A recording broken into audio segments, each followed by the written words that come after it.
gonna reassemble the bell apparatus now. Um, so here's my coil, and when I took this out of the clock originally, it was in there like this. And what I discovered is that the spring is on there backwards. So when the man I bought this from, it's actually a real decent guy. He said his father collected these as a part of his father's collection that passed on. Believe somebody rebuilt this and they put this spring on backwards. So you see there's a little bit of distance there, having the wider end of the spring up against the base, and that's critical for it to ring. When the spring was reversed, the way it came out of the clock, I hooked it up, put electricity across it, and it didn't ring. But I did hear the hum of the coil, so I suspected it was something to do with the plunger. I actually took a Q-tip, put a drop of 3-in-1 oil on it, and just went back and forth in this thing, cleared out any junk that was in there.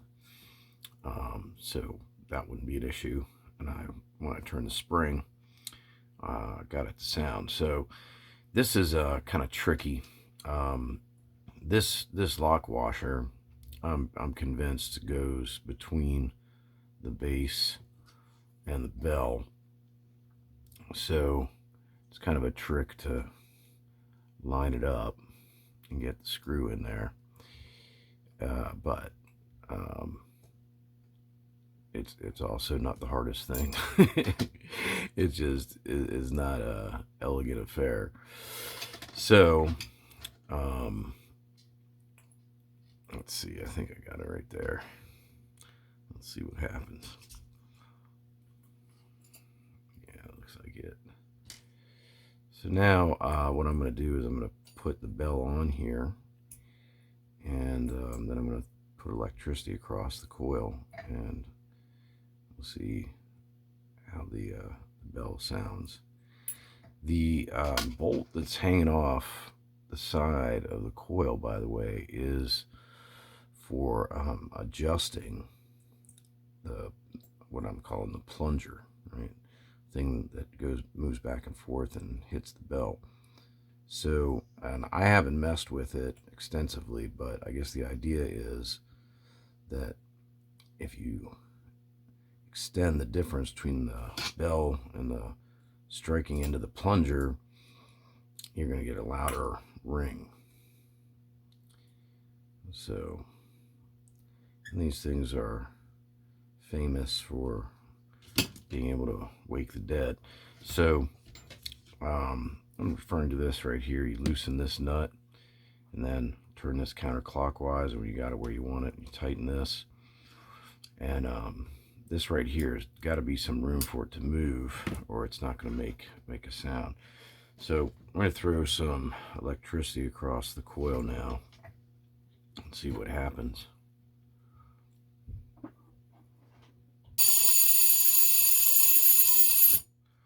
And there we go.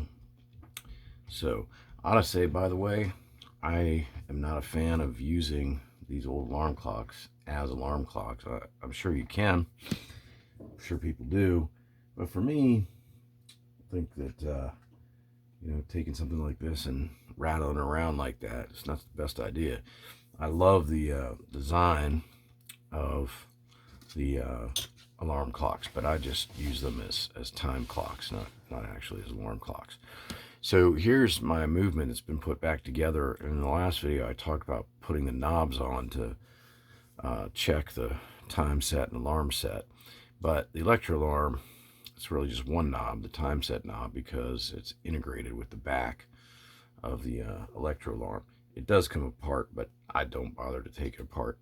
So, but the good news is on the Electrolarm, if we turn this gear right here, it's the same thing as having a knob on the back to turn. So I can do this. And what I do, if you heard that, there's a small popping sound.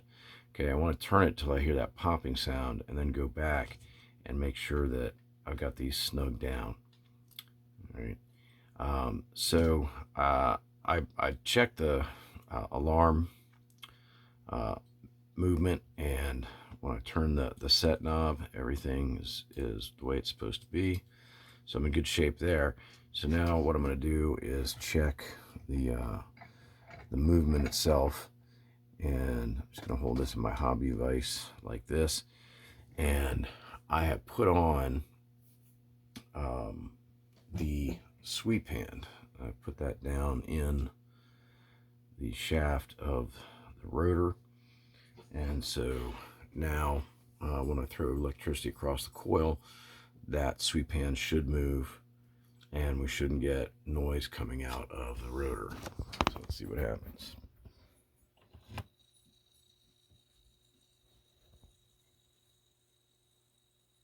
All right, so we're good to go. I hear a little scratchiness, but I'm not sure exactly where that's coming from. But this is the goal here. All right.